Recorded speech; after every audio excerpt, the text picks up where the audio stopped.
This is the Identity at the Center podcast. This is the show that talks about identity and access management and making sure you know who has access to what. Let's get started.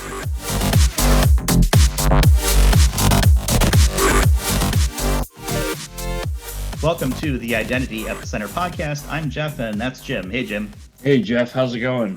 Not so bad. Yourself? Good, man. We've had some wacky weather in the South. It's all the leaves are on the ground, and I think it's like high 70s already today, and I'm just enjoying it. 70s. Well, that's, I guess, Georgia weather for you. It's 41 degrees as I look at my watch right now in the Chicago area. We've had multiple passes of leaf cleanup and so forth. So that's the situation here. Well, Jeff, I mean, since today's kind of a get to know you kind of podcast, I call it, I got to share a story. The one time that we were in Orlando together in January, and it was in the 70s. And, this is miserable. I don't like this weather. You were not enjoying yourself that day, and it was humid, but yeah, I don't know. I think you like the cold weather. I do. I think it's easier for me, at least, where I don't like the heat, and humidity is definitely a killer for me. So that's like my kryptonite. And I mean, when you're consulting, you're typically wearing like a sport coat or a blazer or something, right? And it's however hot and humid, and you've got layers and layers. It sucks. So that's not my thing. But you can always take off layers up to a certain point and not get in trouble. So I'd rather be in a cooler climate because of that. Yeah. Well, yeah, weather changes aside. It's also Thanksgiving in the U.S. coming up here. So we'll talk a little about that. But really what we want to talk about today is something that I find uniquely interesting, and hopefully others will find interesting when it comes to identity and access management. And it's not really a technical conversation. What we really want to talk about is making the shift from being part of an enterprise identity and access management program or role or whatever it may be, and moving into more of an IAM consulting role, maybe with a third party or something on those lines. And, we're fortunate today because we're going to introduce our guest, and her name is Mayda Gonzalez. She's actually the newest member of our advisory team here at Identropy, brings a ton of experience from places like Carnival Corporation and Florida Power and Light. And she is making that jump from being part of an enterprise, IAM team, and moving over to the dark side, as I like to call it, of consulting and getting into identity and access management. So with that, welcome to the show, Mayda. Thank you. I'm happy to be here. Well, we're very happy you're here too, because I think we've got like half a century of IAM experience between the three of us. So we're all veterans, I guess you could say, which sounds weird to say, at least to me, in the IAM space, all 15, 16, whatever it is, years plus each. So a ton of experience kind of in the room and on the airwaves today. Before we get too far into some of the challenges and things to kind of think about as you move from enterprise to consulting, how did you get into identity and access management? So I always say I got into identity by accident. So I was doing project management in Florida Power and Light, and then had a need for a PM to do some of the security projects that were around privacy data and protecting the data.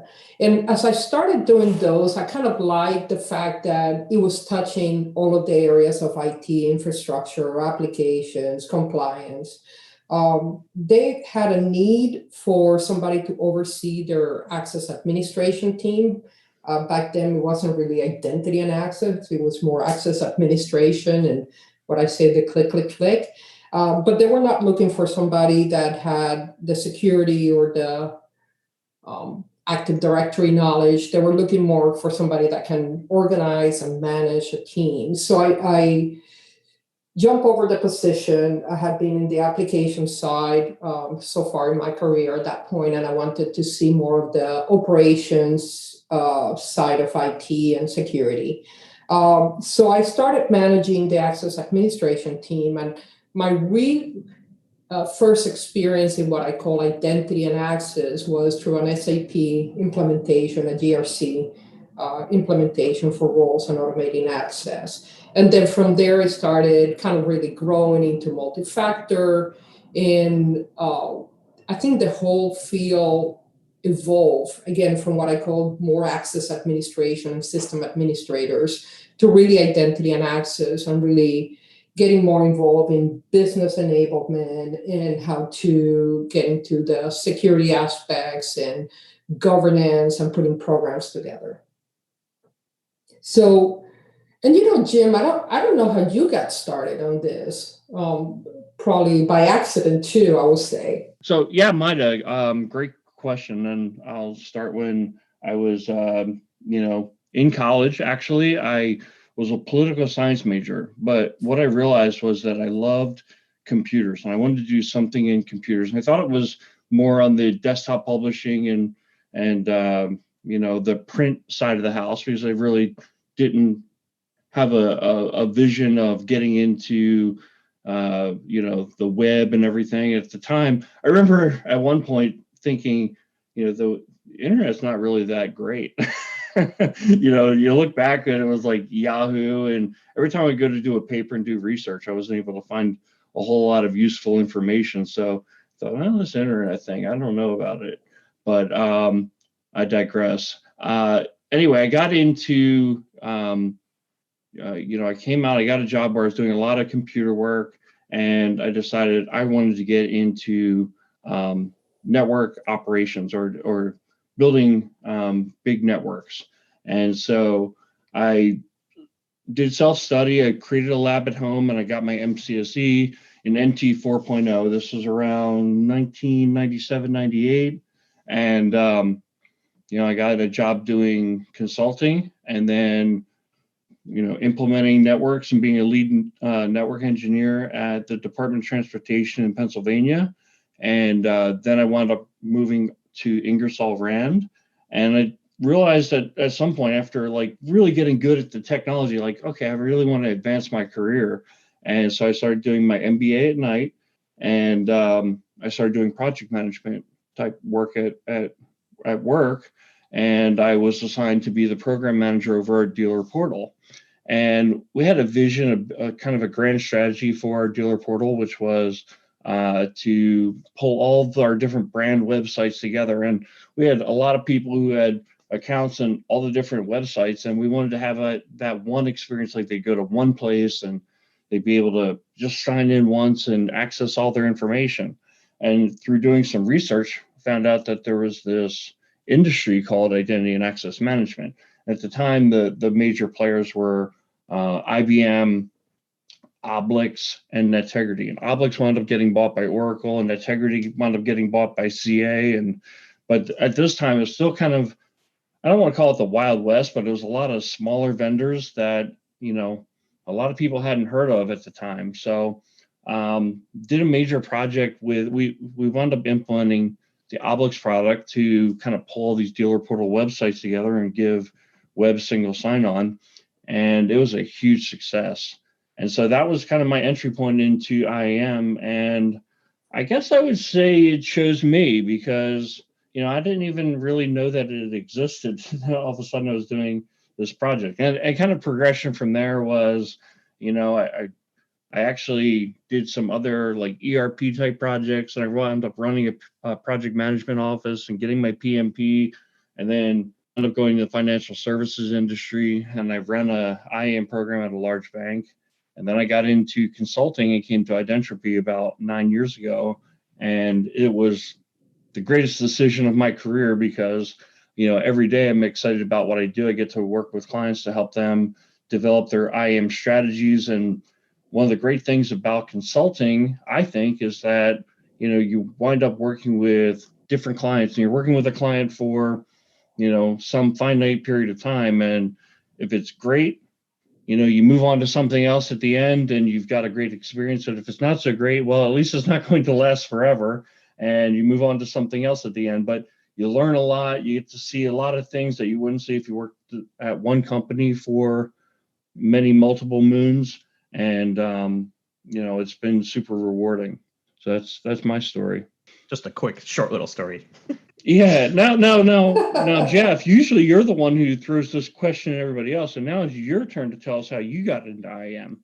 Oh, okay. Well, let's see. How did I get into IAM? I guess it would have been 2003, I believe. So before that, I was in IT, kind of help desk, service desk, that sort of thing. And, I'm the nerd going even back to my middle school days where I learned IBM PC Junior and, was writing games in BASIC for whatever reason that was. So I always been kind of like the IT guy around, but I was actually in the food service. So bartending, serving, managing restaurants and bars, things like that.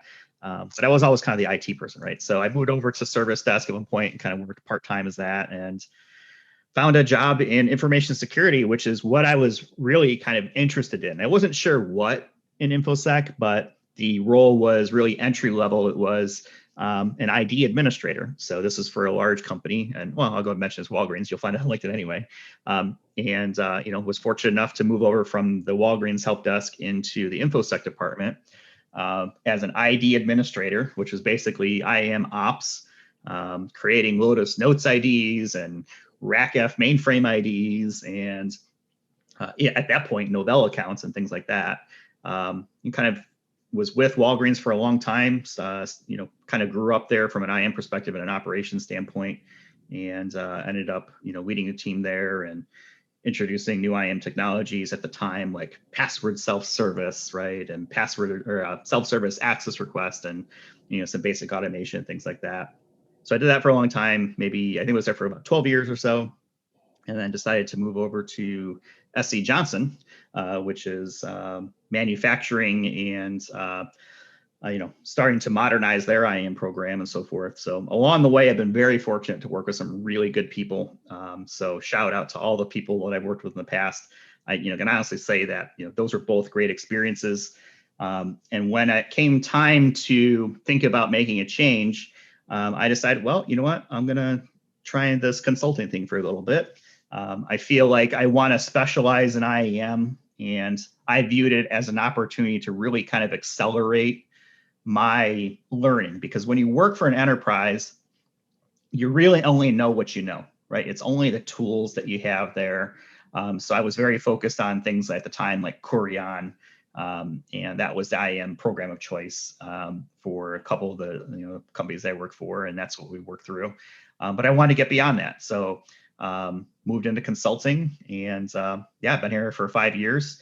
Working alongside Jim and others. And now we're fortunate to have Mayda be part of the team. And, as Jim says, the best thing that I've ever done, at least from a career perspective, I feel like I've definitely accelerated learning, gotten to be more well-rounded from an IAM perspective, enjoy the work, enjoy the expiration date that there is with, projects and, and things like that. So, you can have kind of a clean break if things aren't going well, like you mentioned, Jim's, that sort of thing. So, that's basically how I got into it. I realize that, we would typically been asking this question of our guests, and I'm not sure, Jim, if you and I have ever actually answered it for ourselves, but that's pretty much how I got into it. Yeah. So Jeff, you said something interesting there, which was, you figured you'd give this a try. And I remember when I joined Identropy, I thought, I've been working at large companies for most of my career, and I like that, right? I like having that as part of my identity,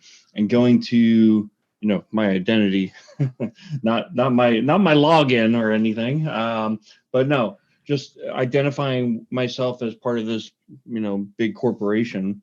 And I thought, okay, going to the small company nobody's ever heard of, 30 employees at the time. Maybe I'll do it for 2 years, kind of reset, learn some new things, and then jump back into the game. And once I got here, I realized that, no, this is where I belong. This is what I've been looking for, is a place where actually you're not a number, and you have, these great lifelong relationships, but also just the style of work that we do.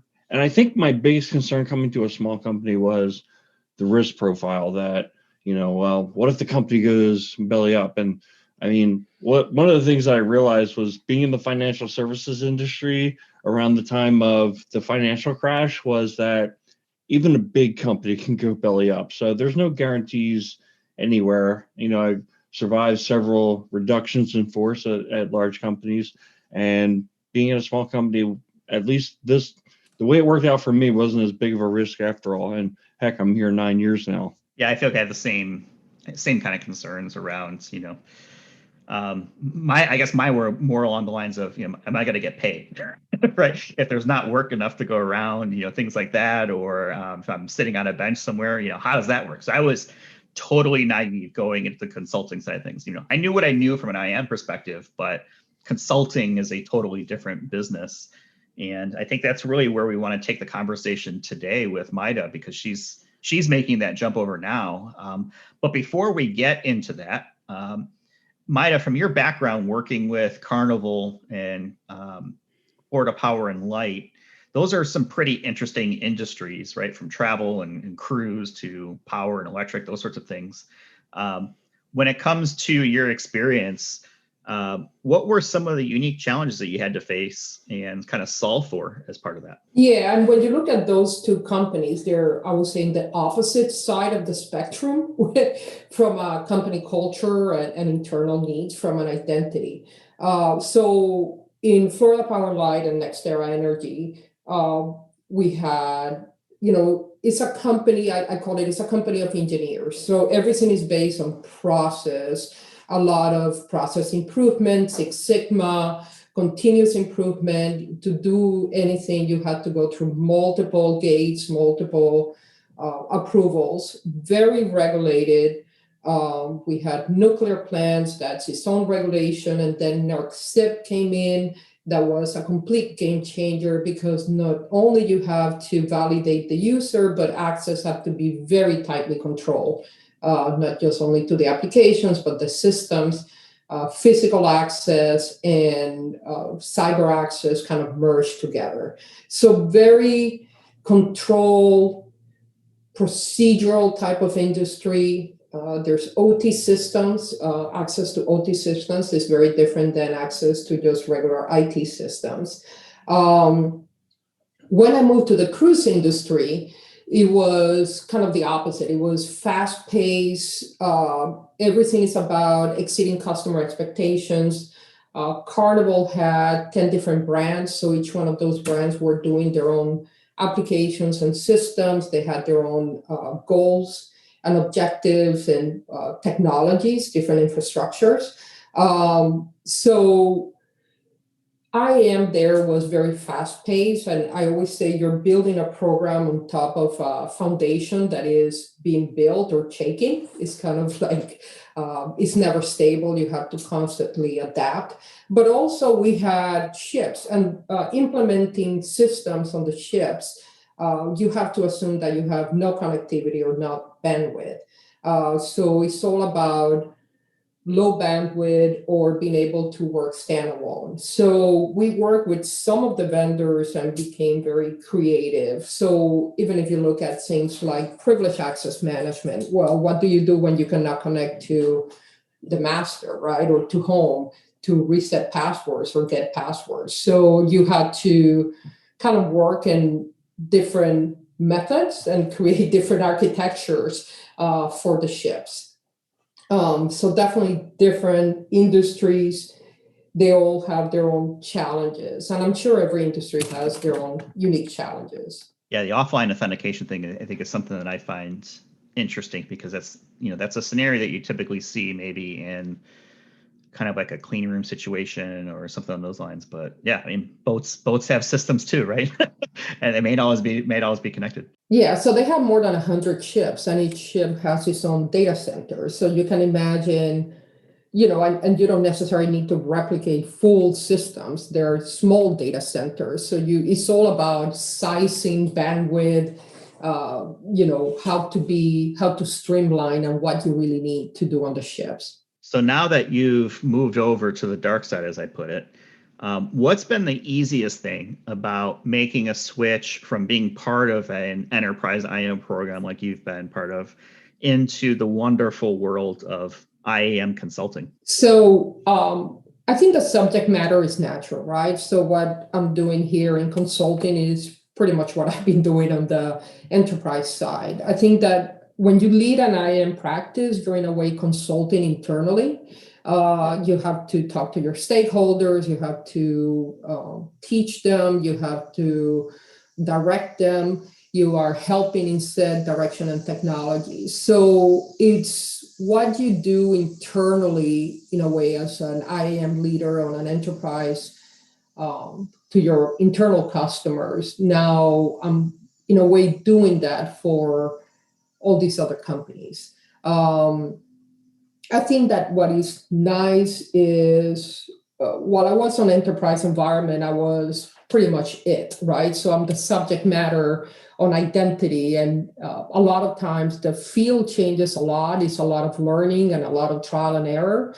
What I kind of enjoy is having, I would say you both, Jim and Jeff, that we're now is the three of us are experts in the field and we can bounce ideas, and it's not just me, or it's not just my perception of how things need to be done. So that makes it very nice, at least from my perspective. Yeah, I always describe the three of us as like a Venn diagram. We've got overlapping abilities and experiences where, I mean, it's pretty amazing how often we're like, yeah, these are the best practices, and we all agree on it based on our unique experience. And then we each have areas where, you know, we're stronger. And like one of the things you brought to the table, Mayda, was a lot of experience on the Microsoft side of the house.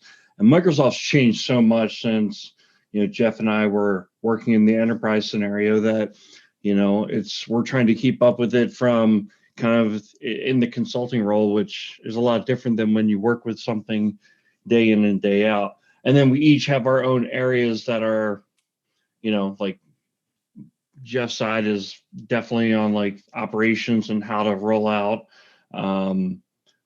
parts of a IAM program.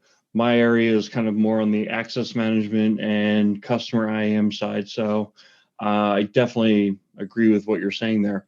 One of the kind of the counter question that I wanted to ask that to what Jeff asked was, he asked, what did you find the easiest? I want to know what you found the hardest, because, and I'll maybe this will help you a little bit.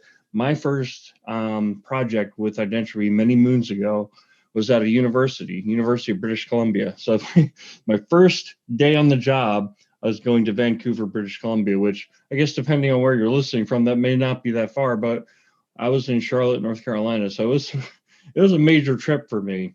But it was a university. And again, my background was manufacturing and financial services. And I played a pretty important role. And at that point, I'd been in the IAM game for like 8 years. So I definitely had some battle scars, but they brought up their access management system being shibboleth. And I was like, shibboleth, what is a shibboleth? I never heard of this before.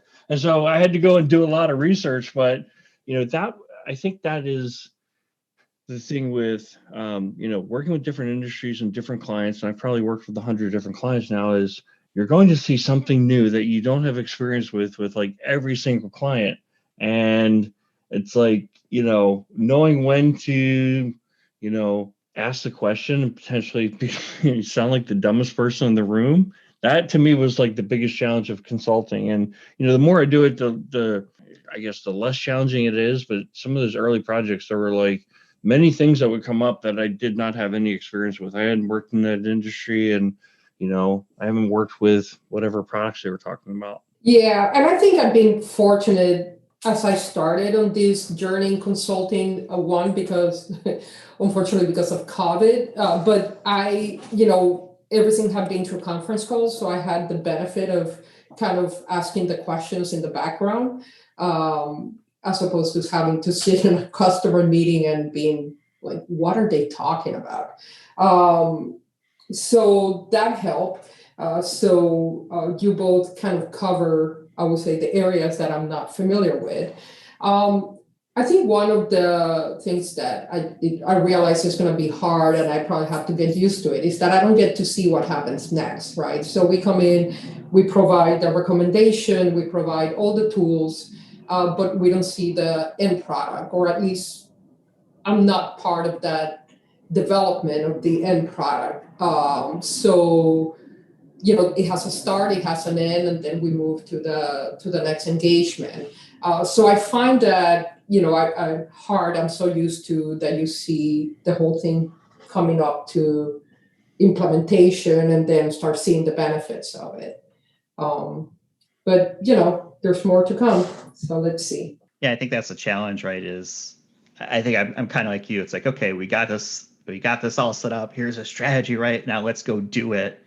And that's typically where an advisory team is walking out the door, right? I mean, there's times we get engaged, right, and kind of help, get it rolled out or help after the fact. But when I was working my enterprise roles, I really considered kind of IAM as my baby, right? It's like, okay, I want this to be great. I want people to use it. I'm very concerned about the user interface and the user experience because that was always my focus. Because I want people to use the products, right? And if the user experience sucks, no one's going to use it.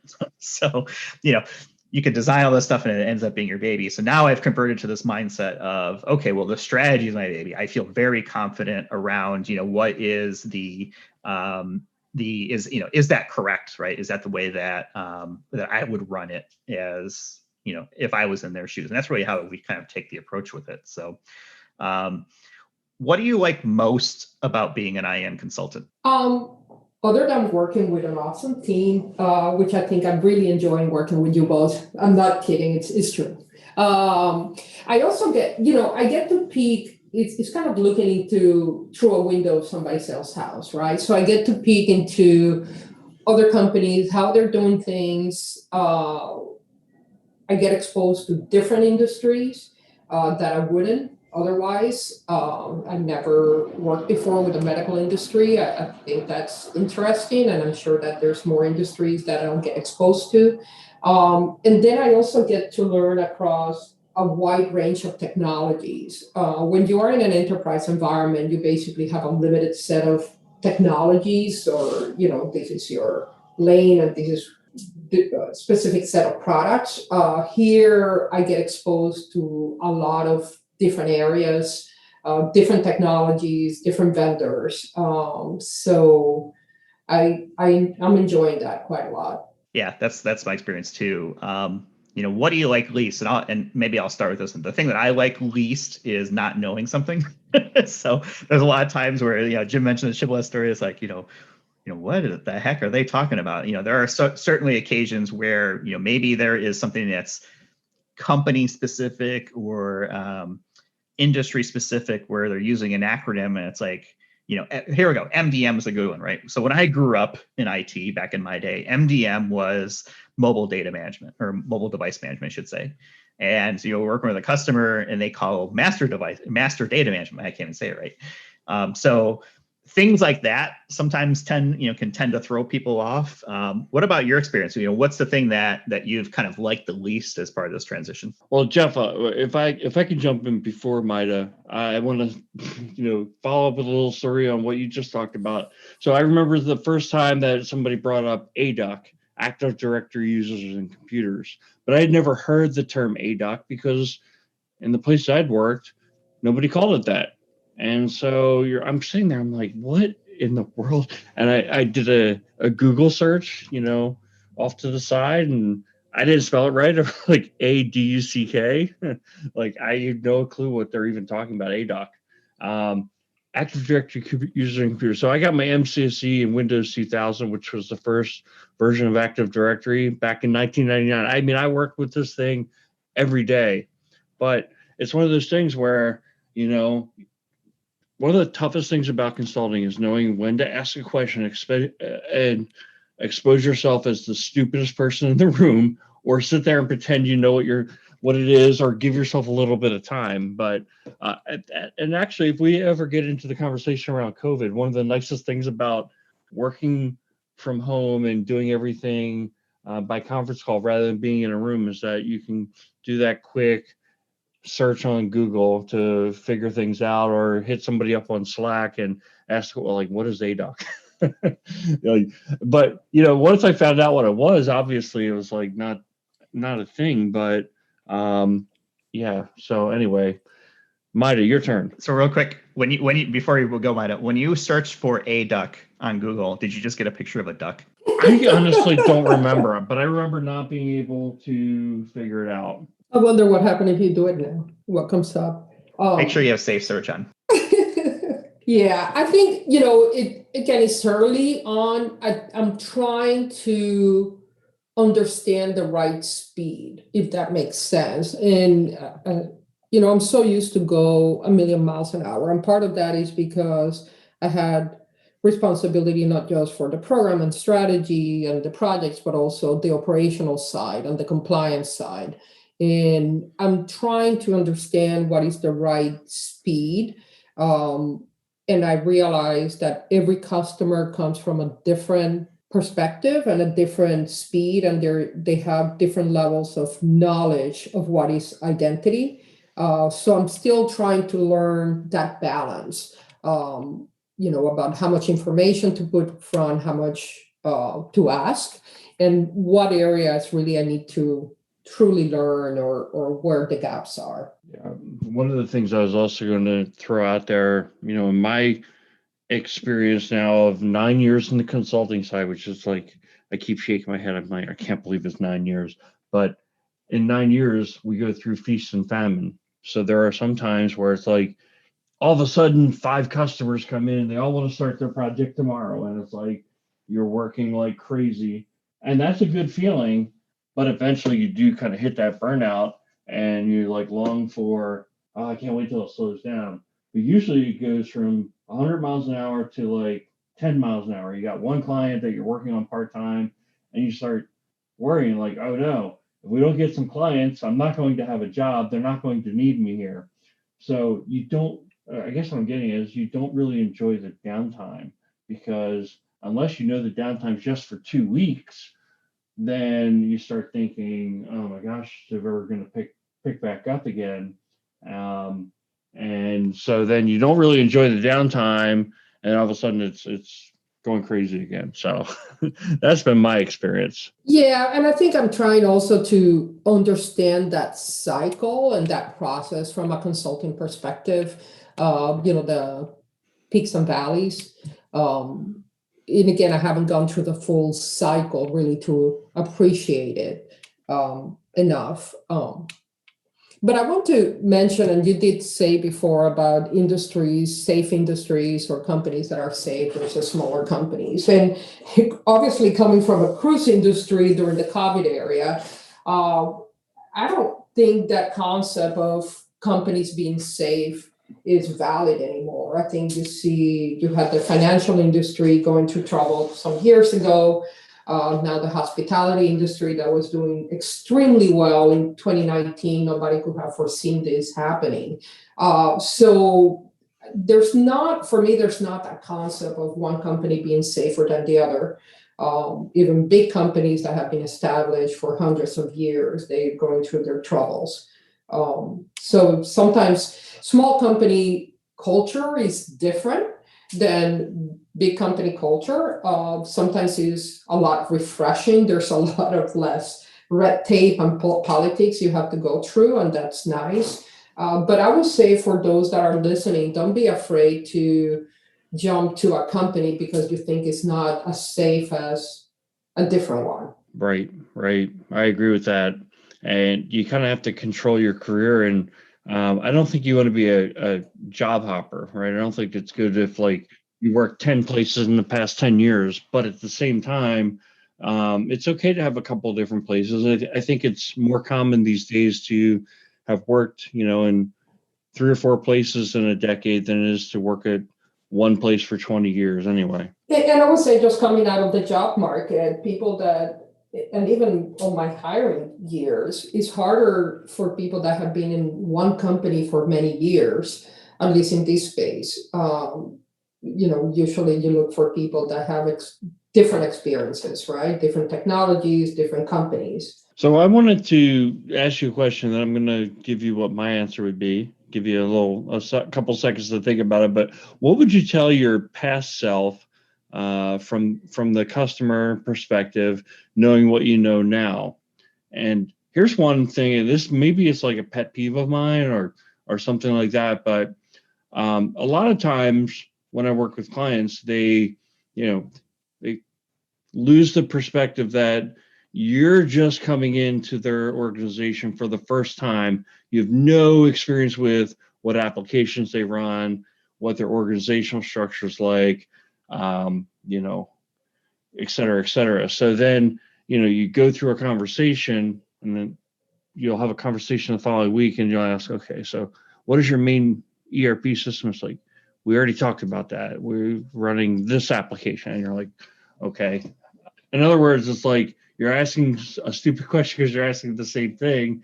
And it's like, yeah, but I'm trying to build conceptually like what's going on there, and sometimes I might ask a repeat question, which maybe I'm the one who needs to improve their vision of that. But I find that, sometimes I'm going to ask the same thing twice.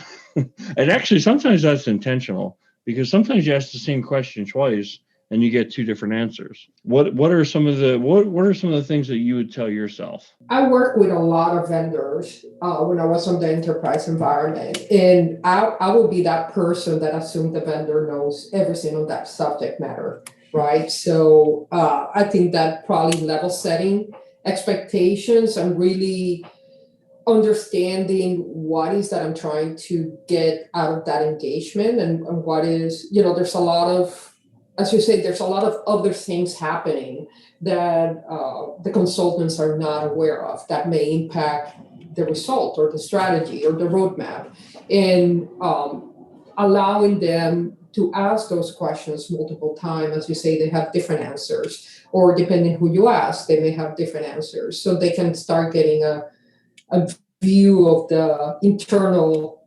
culture. Sometimes we, in the enterprise, again, we assume the consultant comes in, they have all the knowledge, and they kind of read our minds and know what we want and what we want to implement.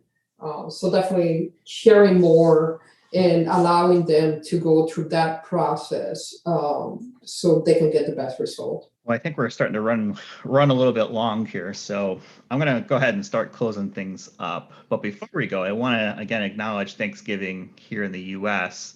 So in a cheesy, cliche way, what is the IAM thing that you guys are most thankful of? And I'll give you guys a second to think about, because the thing that I'm most thankful about from an IAM perspective is, at least for this year, really MFA and multi-factor authentication becoming more important. And COVID has really forced a lot of companies to accelerate MFA plans, whether they had something in place already and bolstering it and getting more people on board with it, or if they didn't have it, getting it in place as a basic kind of first line defense for this sudden new world that a lot of organizations were thrust into earlier this year.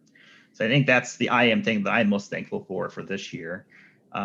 Jim, what are you thankful for? Well, I could copy off you, because when you mentioned that, the idea of zero trust came up. Like, everybody's now focused on zero trust, which I think is a big advancement for our industry.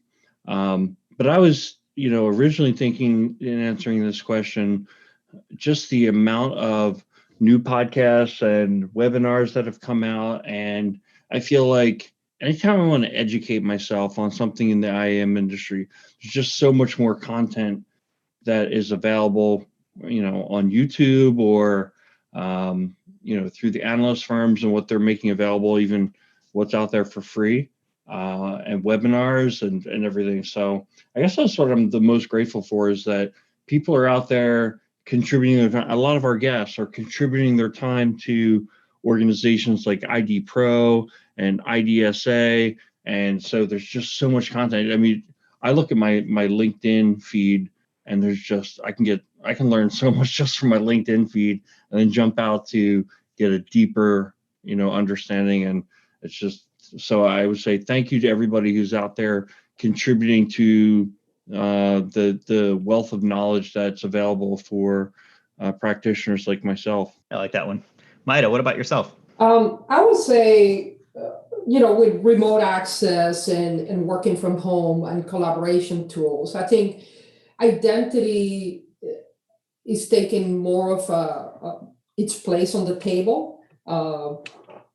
more important, as you mentioned, multi-factor. A lot of companies have to move very fast in March to send their users to work from home in a secure way. As we come out of the COVID, whenever that is, I think that companies are going to reevaluate how people work or where they work, and start looking at things like passwordless and more remote users and working from home or working from anywhere, and any device, any location. So identity will continue to grow and take more of that centerpiece. Yeah, I like that too. I find it ironic somewhat that, for people who have been working in corporations and have not had the opportunity to work remotely because they were told their job was too important to work remotely, have suddenly realized that, oh yeah, we can do this remotely, and that there are ways around that. So I find that a little bit heartening as well. And there's a lot of corporations out there that have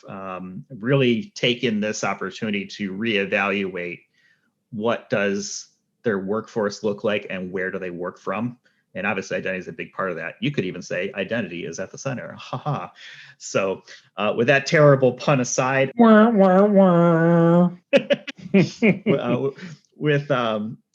that said, I think we're going to go ahead and wrap it up for this week. I feel like this has been one of maybe our longer episodes, but I think there was some good conversation they had there about some things to consider when it comes to IAM in general from a career perspective. So maybe not the most technical conversation, but I still think it was an interesting. So thanks, Mayda, for joining us, and glad to have you part of the team here. And Jim, as always, thanks for being part of the crew. And with that, we're going to go ahead and let people go. Hope everyone enjoys the holiday, and we'll talk with you all in the next one. You've been listening to the Identity at the Center podcast. If you like what you heard, don't forget to subscribe and visit us on the web at identityatthecenter.com.